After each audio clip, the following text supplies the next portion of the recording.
My name is Alexander Leviathan, and I have a problem with T.I. Let's hunt it down. Big bands for that height, right? Love everything I write. Haters say that I'm too bright. Pin covered in frostbite. Excalibur, sword knight. Bruce Wayne in them dark nights. The biggest word nowadays being thrown around is accountability. You take responsibility for your actions, for what you say and for what you do. That goes for everybody.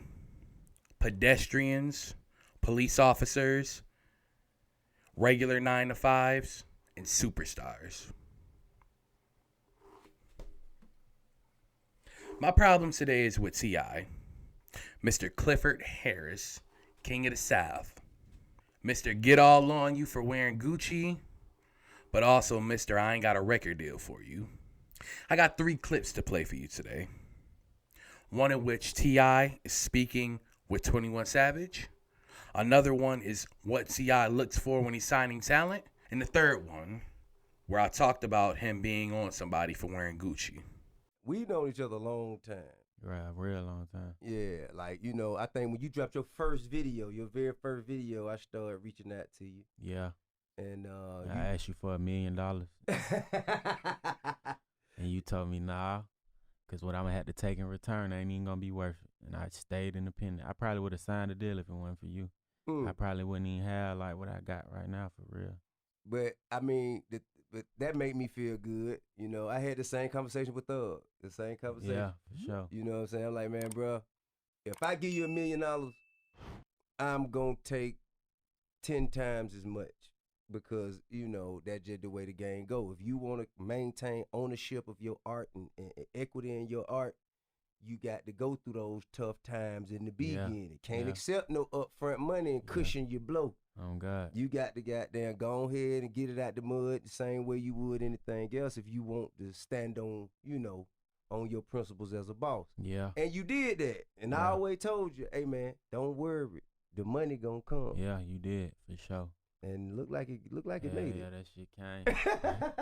That shit still coming. 21 Savage tells us about when he first popped. T.I. was one of the first people to contact him. And 21 said, give me $1 million and I'll sign. But T.I. said no.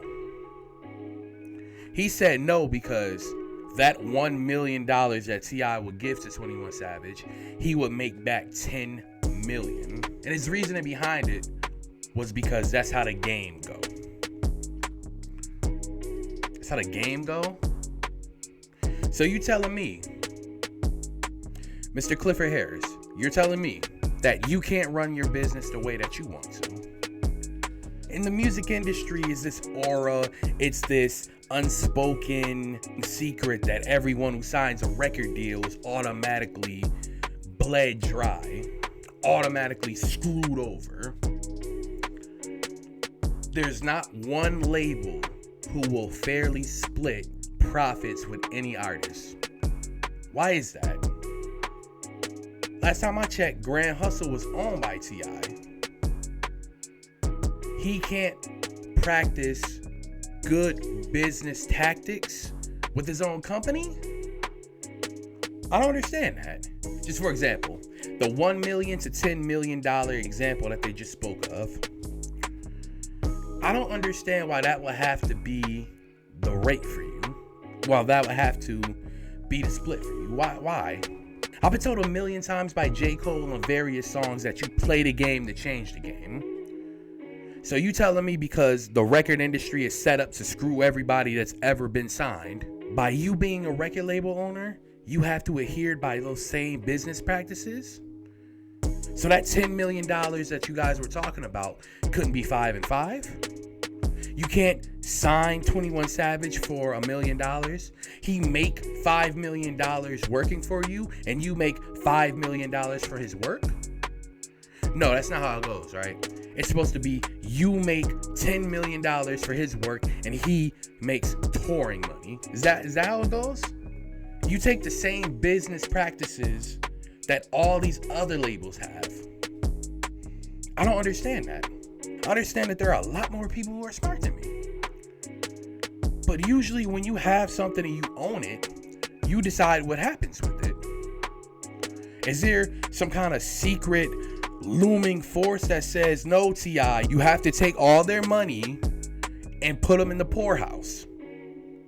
You sign them off the streets and send them right back once you drain them. Why is that a thing? Why is that a thing?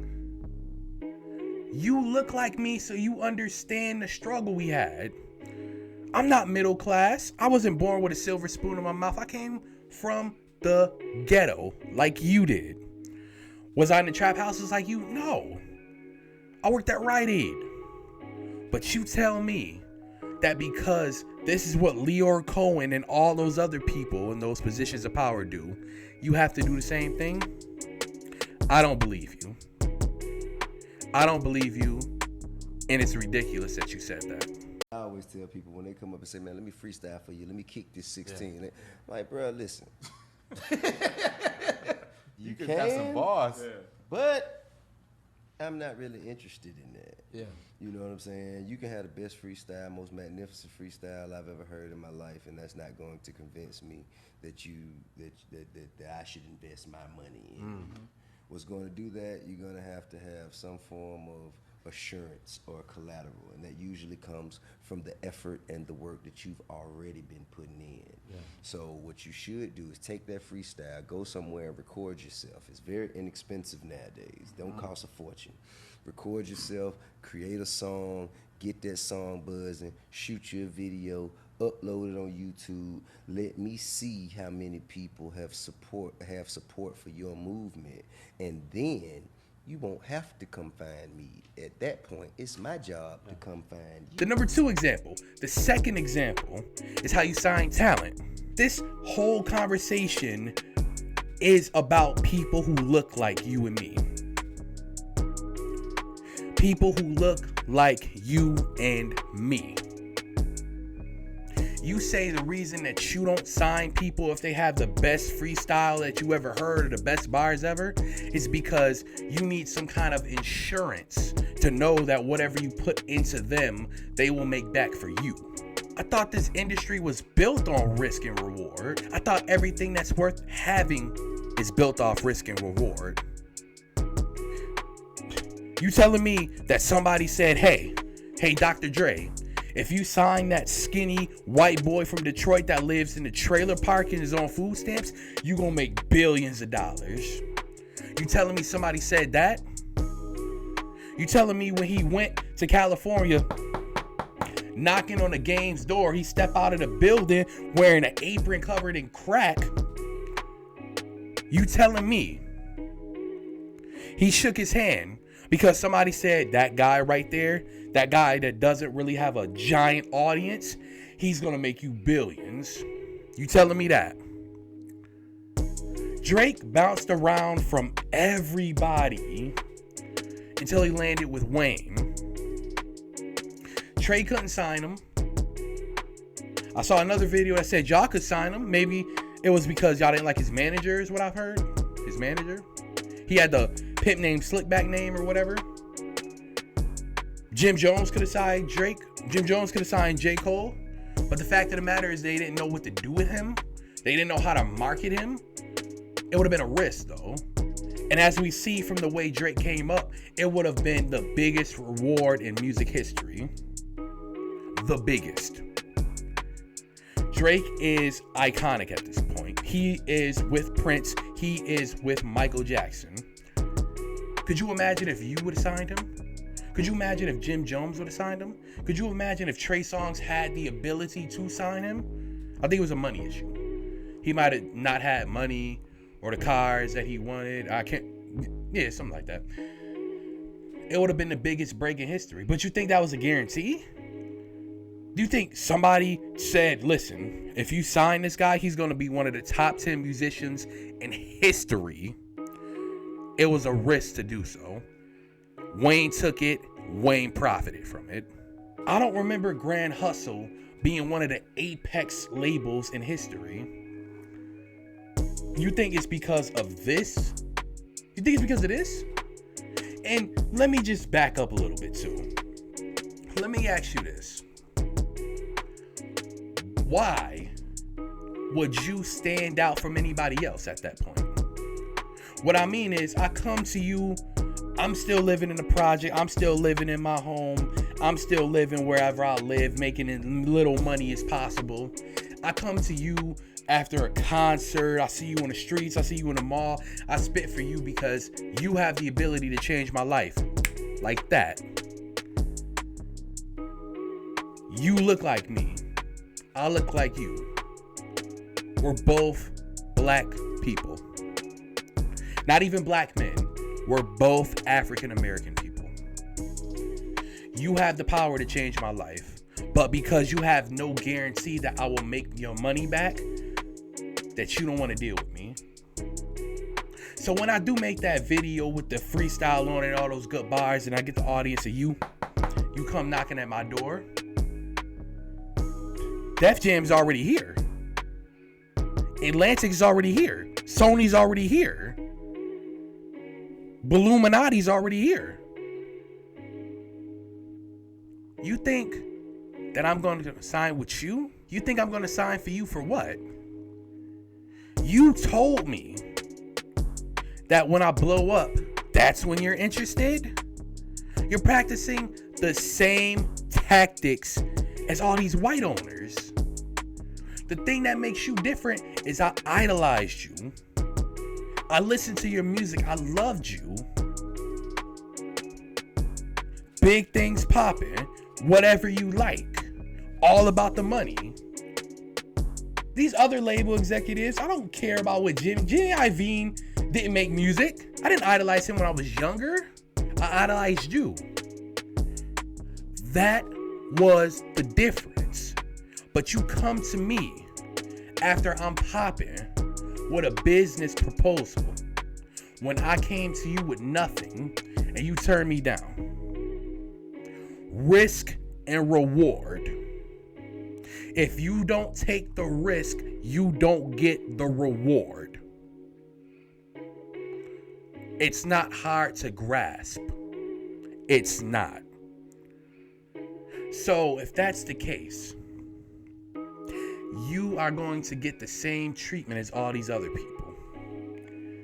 If I manage to pop by myself, you're not getting a piece. You would have if you invested in me. Last time I looked at a startup company, even Apple, they had to get investors money they had to get people to believe in an idea to get their money. Yes, they told them, well, if we get this, we have this, this, and this, and this. Do you think they said, yeah, if you give us this $1,000, it's going to repay you $50 million later? They didn't know that. People put money into startup companies all the time. Sometimes they fail, sometimes they blow. But the fact of the matter is, you're treating your people that way. You're not treating them as a startup company.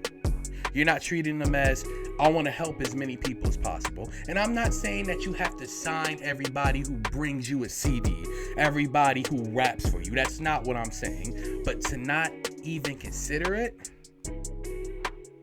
how is that helping me? You in this position, you a 9-figure man apparently, and you can't help out somebody in your profession? You weren't always popping tip. You didn't bring this giant audience. Your humble beginnings had you writing for Bow Wow. And yeah, you paid your dues and you had to go up in the company. Not everybody has to follow that formula. Not everybody does. I'm not saying I want to be put in front of everybody and have to skip the line. I'm just saying you should give somebody a chance instead of being concrete about it like that.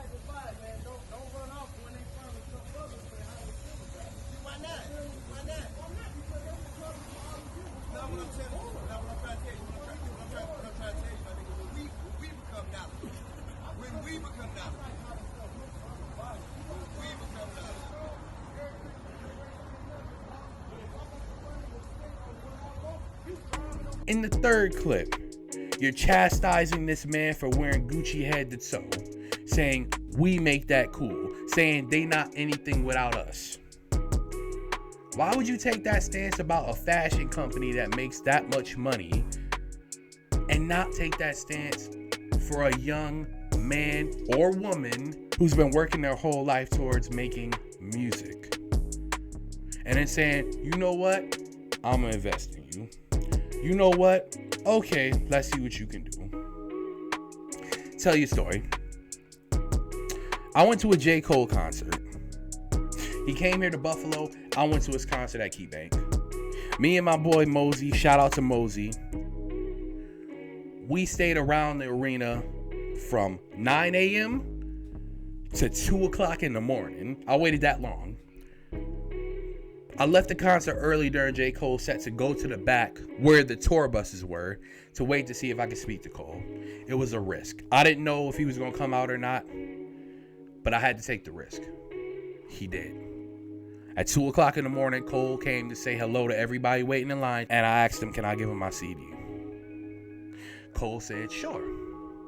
Absolutely. I handed him my CD. I handed it to him. Not one of his bodyguards, not E, not anybody involved. I handed it to Cole.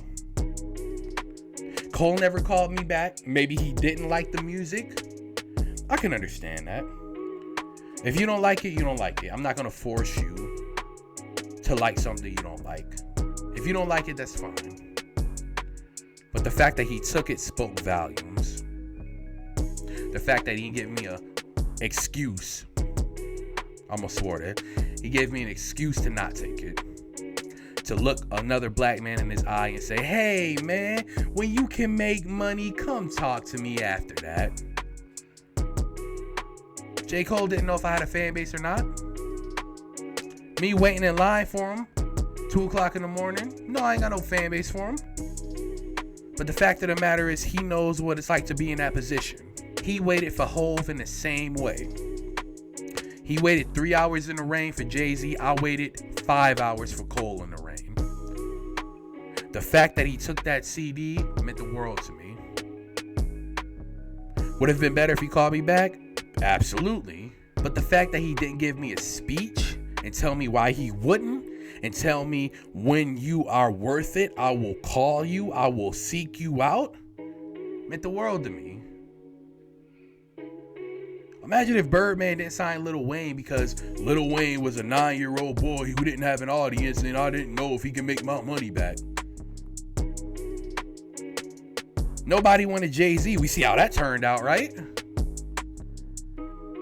Tell me, who has actually had a traditional route in the game to where you guaranteed this is gonna happen? Imagine that.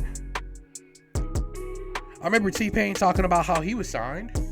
All these people, we love this song, we love this song, we love this song. Akon, I got $20,000 for you in a career. Imagine if Akon was saying the same stuff. Oh, I love the song. He believed in T-Pain. I don't know his reasons behind it. Maybe it was just because T-Pain was that damn good. Or maybe he saw him and said, look, it's a young black man. I don't want him to get screwed over with these other guys. I want to show him he can make it in this industry. I don't get it. Tip, explain. You got a podcast you do practically full time now? Explain. Explain to me why you need a guarantee on your investment you put into people who look like you. It's not enough to just give somebody a chance. You a label boss, I understand you about your money and you got to do all this, but not everything in the world revolves around that. You would chew that dude out for wearing Gucci because it wouldn't be nothing without us, but then turn around and tell another person, like myself, that you ain't got nothing to do with them. That you don't want nothing to do with them until they understand that you can get money. Is that being a hypocrite? Or is that just how the cookie crumbles? There's some people gonna say, oh, you just bitter that you not signed. You just bitter because you trash. To some degree, I am. To some degree, I am hating on it. But you know what they say about a broken clock? It's right twice a day. Because I'm a hater, is the sky not blue? Because I pointed it out, does that not make it true? If I say the oceans of the world takes up 70% of it, because I'm a hater, does that not make it true? Am I upset that I haven't been signed up to this point? Yes, I am. Do I hate on label executives and label owners? I do, sometimes. But is what I'm saying not true? I'm a black man looking for help from other black people. And what did I get in return? I get told the same thing a white person would tell me.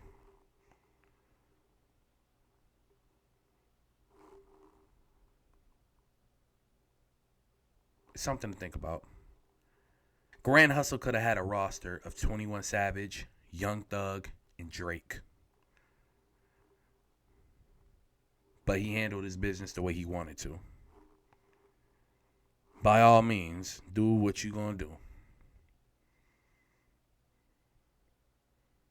But as for my support, as a person of color, to you as a person of color, with you practicing these same tactics that people who are not of color practice,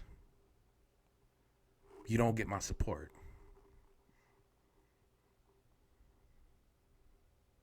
T.I., you are not my king. The nostalgia has lifted. And I see you for who you are now.